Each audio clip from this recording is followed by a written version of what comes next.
What's the first thing you think of when you think of NASA? Space, right? But what else is NASA known for? Any clues, Johnny? How about aeronautics? Yeah, NASA's testing and development of new technologies is one of the key missions for the agency. That's right. The first A in NASA stands for aeronautics, and you better believe NASA takes its job of keeping the flying public safe very seriously. Hi, I'm Jennifer Pulley. And I'm Johnny Alonzo, and today on NASA 360, we're going to find out a little more about how NASA engineers are paving the way to new aeronautical breakthroughs. And we're also going to see how NASA is helping to make the future of flying safer and much greener, too. How about a little history lesson first? You know, NASA was formed back in 1958 with much of its energy going towards getting us into space. But as early as 1917, NASA's predecessor agency, NACA, or the National Advisory Committee for Aeronautics, was turning flight into a science. Over the years, NACA and NASA engineers worked really hard to make flying much safer and efficient. In fact, virtually every aircraft ever flown in the U.S. has in some way been tested by NASA. Those engineers back in the day probably had it much harder than the engineers do today. Wouldn't you say so, Johnny? Yeah, that's right, Jen. Aircraft testing has definitely come a long way since the old days. I mean, one of the biggest changes ever has to be the invention of the computer. Engineers today have so many more options available to them than the old guys, including gathering really precise data, using state-of-the-art computer graphics, networking abilities, and tons of other benefits too. But guess what? Even with so much more technology available today, one thing still holds true. You still got to be able to build the aircraft and get it to fly at some point, right? That's right, and obviously you don't want to build a full-scale aircraft until you have all the kinks worked out of the design. So what do? You build a scale model. A scale model is an exact representation of an aircraft, just a lot smaller, of course. When engineers build these models, they can get really valuable information about how the full-scale aircraft will fly. One way to test the aircraft is the time-honored routine of putting it in a wind tunnel to check out its flight worthiness. Another way is to actually put small engines on the plane and fly it by remote control. This type of initial testing is even more important when you're trying to break out of conventional designs and build an entirely new type of aircraft. And when I say new type of aircraft, I mean getting away from the traditional tube and wing design and really stretching the envelope to build the aircraft of tomorrow. That's right. Now, Jen mentioned the traditional tube and wing design, which is basically used on every aircraft today. A tube with wings placed on each side. This design's been used for over 100 years because it's fairly efficient, it's easy to pressurize, and it's relatively quiet. But guess what?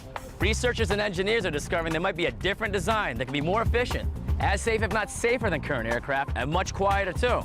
Yeah, the new radical design called the blended wing body, or the BWB.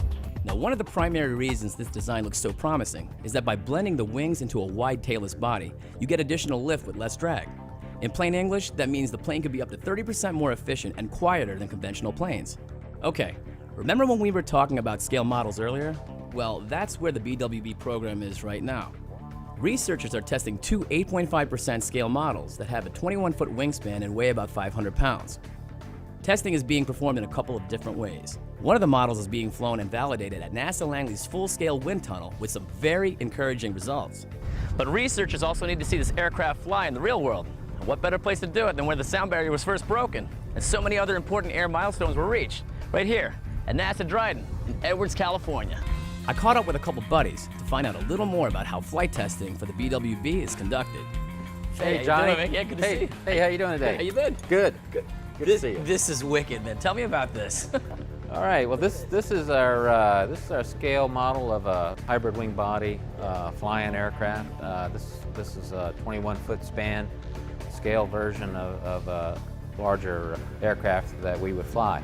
This program's been underway for about 4 years, and we've got this really fantastic team at NASA working with our industry partners from Boeing and Cranfield to do some low-speed flight testing. Well, can you tell me some of the differences between this aircraft and the ones that we're flying today? So this aircraft is it's a blended configuration. So we blend the wing and the fuselage in a way that it's more of an integrated configuration, and we do that. See that? Yeah, we do that to get us benefits in a couple of areas. First one is the aircraft is more efficient, so we get better fuel burn characteristics. What we call lift-to-drag ratio is much better. And the other thing we get with an aircraft like this that we're trying to prove out is we get better noise characteristics. And that will depend upon the engine placement, of course, and that's one of the things that we're trying to work on over time with this type of configuration. Really? So this aircraft gives us that 1-2 punch. Better fuel burn, better noise. Nice. We've been working tube and wing for like 50 years, right? 50 plus. I mean, why innovate? Yeah, so we think, it's just because of that reason. We've been working tube and wing for a long time. We've polished that configuration for a long, long time. We think we've probably gotten the best out of it that we can in terms of fuel burn and noise reduction. And as I was explaining to you earlier, this configuration, we think we can build and design such a thing to work both fuel burn and noise at the same time. So it's that simultaneous attainment of two very major critical goals where we think a configuration like this can help us out. Okay, so this is a scale model, obviously. Right. So if you built this up, I mean, will it look exactly the same? Yeah, Johnny, this is an exact replica.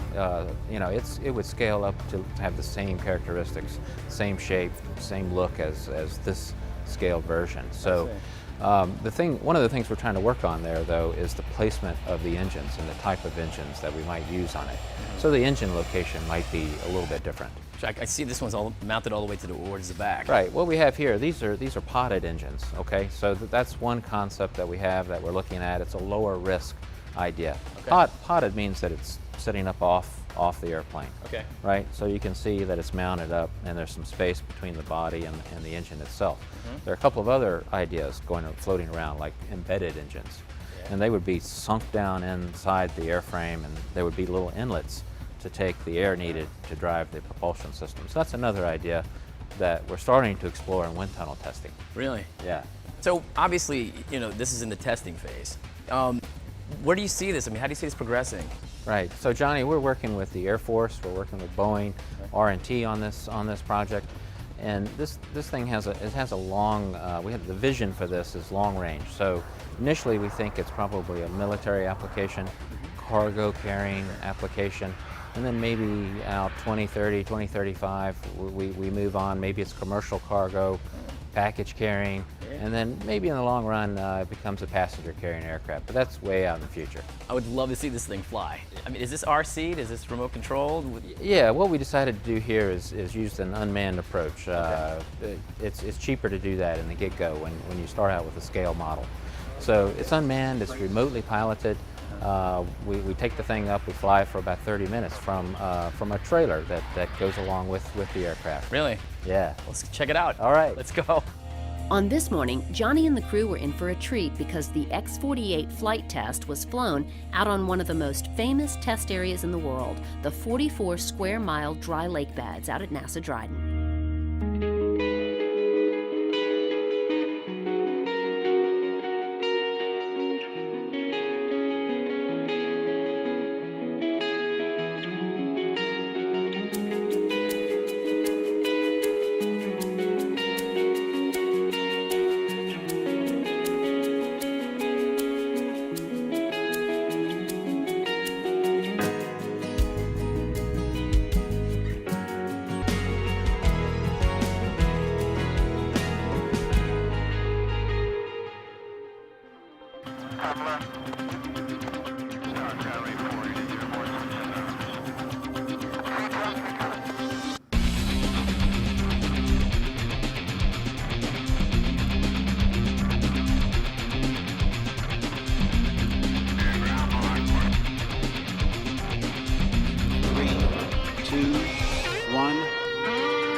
I show us lining up on the runway.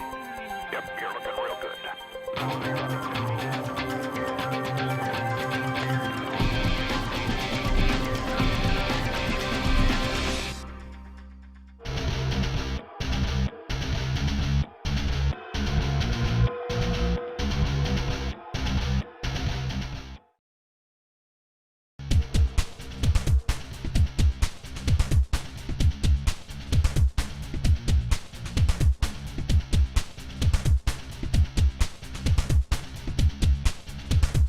Before the second flight of the day, Johnny went back to the remote piloting facility to meet up with Boeing test pilot Mike Cizo to see how the aircraft is flown.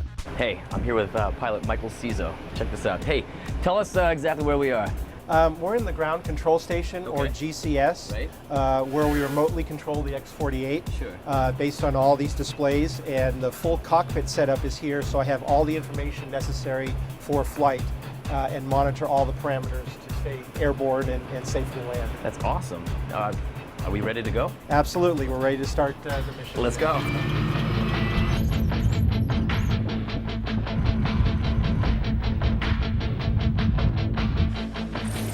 We're ready to launch on that 2-3 right.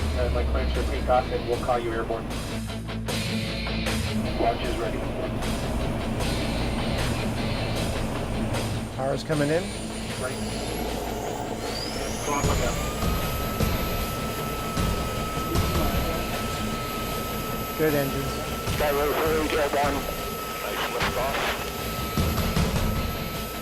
10,000 and below. We're now passing 2,700. Switch over to sport. You can see this display shows my heads out view, and that's what the nose of the plane is seeing.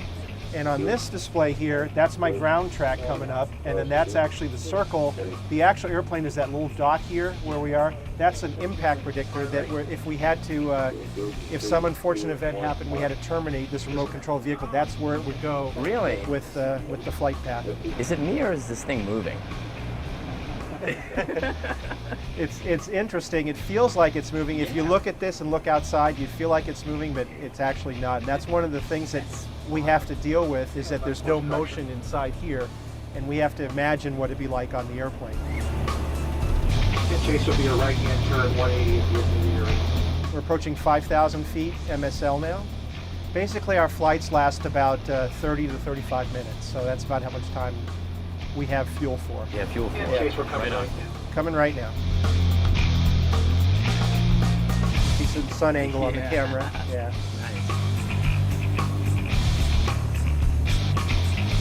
So how long have you been flying as a pilot? Over 20 years. Right on. So, Chase will be at the end of the area. Will be a right-hand turn back. I look forward to actually being able to fly this airplane when it comes out full scale. I'm sure you are.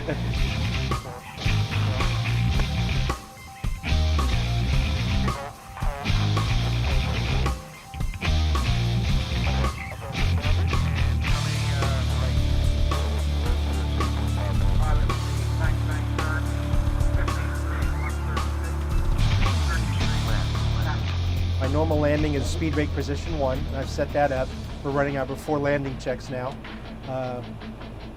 And I'm basically heading outbound, and I'll be starting a turn looking for the landing runway. Unfortunately, I don't have a 360-degree view like your name suggests, but what I'm doing is if I need any help, I'll use Chase, but actually having the view out the plane and also the God's eye view here. Right, helped me I'm set watching up. that, Yep. right. And we're going to be landing basically on the southern edge of the boundary, coming down for the landing point there. Gotcha. Then we actually do have an artificial, like an instrument landing system that helped me tell me whether I'm high or low on glide path or left or right of center line. And now I can see the runway that I'm going to be aiming for. Yeah. And eventually the markers will start coming in with the instrument landing.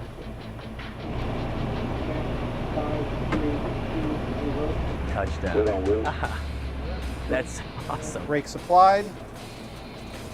And another flight of the X-48 complete. Smooth landing. Yeah. Hey, this was a lot of fun. Oh. This is awesome. Thank you so much for your You're time. welcome. Quick question for you. How are automobiles tested to make sure they're safe? You crash test them, right? You've probably seen this before. Crash test dummies are placed into cars and then they're slammed into walls or other cars to be sure the car is safe. Well, believe it or not, NASA does crash testing, just not on cars. There's a unique facility out at NASA Langley called the Landing Impact Research Facility, where this type of crash testing takes place. Tons of things have been crash tested out here over the years, including small general aviation aircraft and even next-generation spacecraft designs. But one of the most recent vehicles tested out here was an MD-500 helicopter. Think about it. Helicopters are being used quite a bit these days for air ambulances, traffic reports, police surveillance, and of course military uses. Although helicopters are extremely safe, according to federal crash statistics, they crash at a rate of about 3 times higher than other commercial aircraft. Now, some major limitations of helicopters are that because they fly so close to the ground, they face many more obstacles. And of course, they can't glide like a fixed-winged aircraft can. This is where the testing at NASA comes in.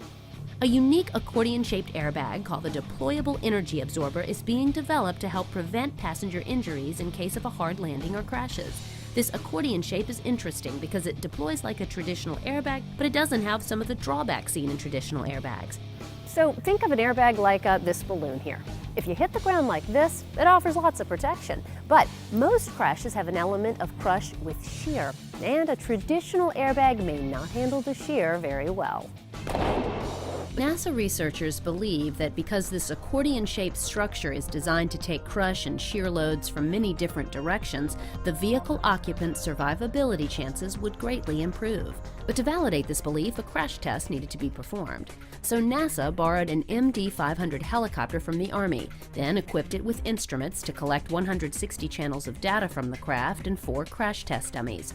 3 of the dummies were standard crash test dummies, but the 4th was a special unit provided by Johns Hopkins University Applied Physics Lab that measured possible internal injuries of an occupant. So on the day of the test, NASA technicians outfitted the underside of the helicopter's crew and passenger compartment with a composite accordion-shaped structure. The helicopter was then suspended about 35 feet into the air and then released. 1, release.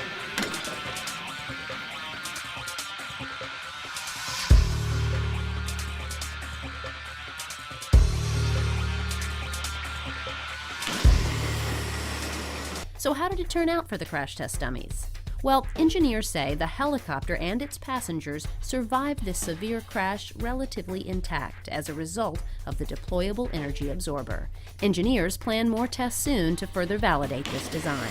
If this idea is someday used in real-world conditions, it will almost certainly save lives. Of course, NASA engineers believe this technology could also be used in passenger cars.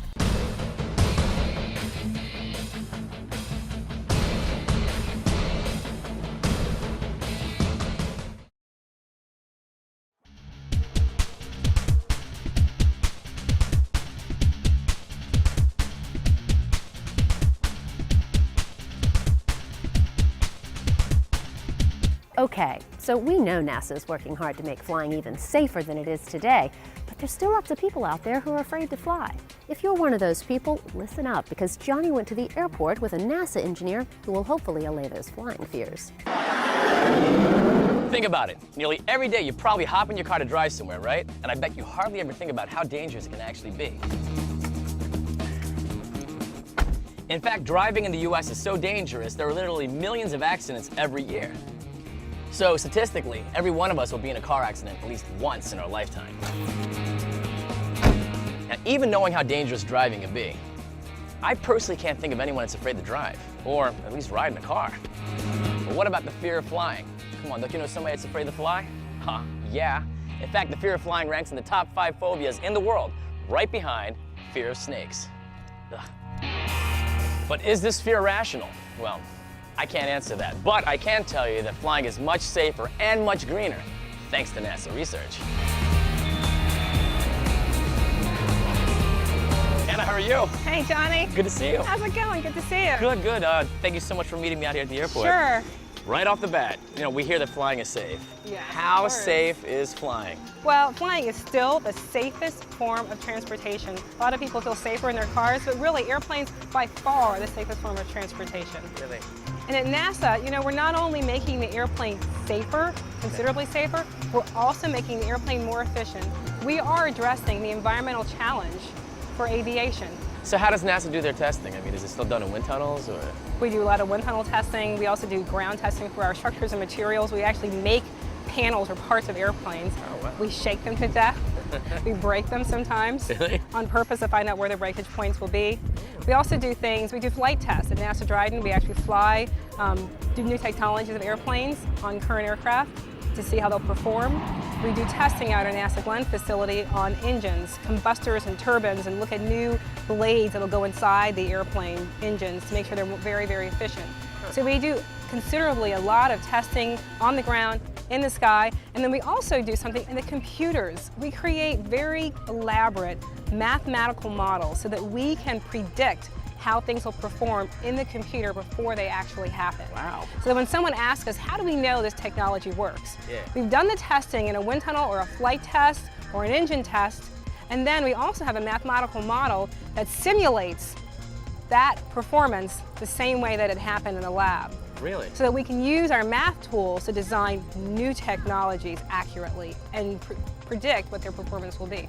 All right, so growing up as a kid, I grew up kind of near an airport.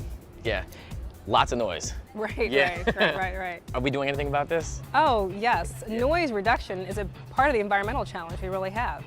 We want to, airplanes are so vital to our economy, we have to keep flying, and we're going to increase the number of airplanes that are flying. But we cannot increase the amount of noise that we create.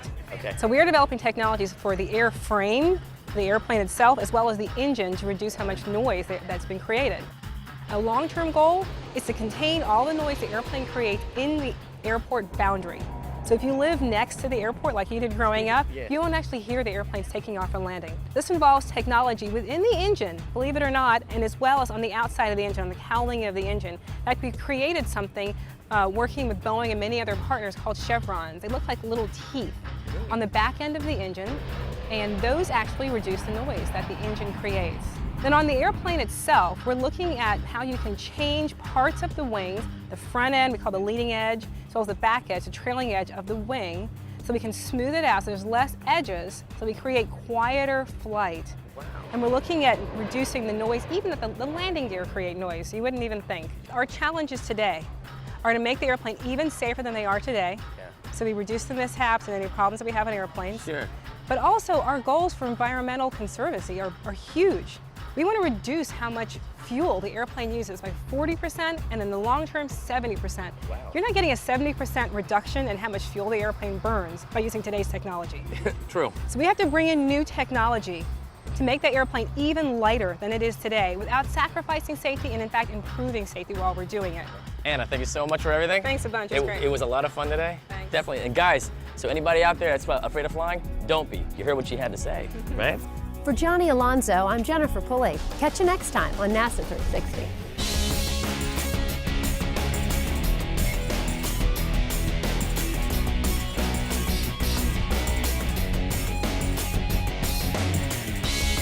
We're going to understand how they perform. We're going to make those technologies ready for tomorrow.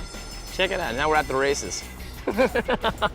So if you hit the ground like this, it's going to offer lots of protection, right? Oh, well. And that was not sheer, that's just, yeah, so. But researchers also need to see this craft fly in the real world. And what better place to do it than where the, guy's like waving over, all right. And we're also going to see how NASA is flying. Yeah. Sorry, what else was here? Tom, I don't think we need that page. We're good.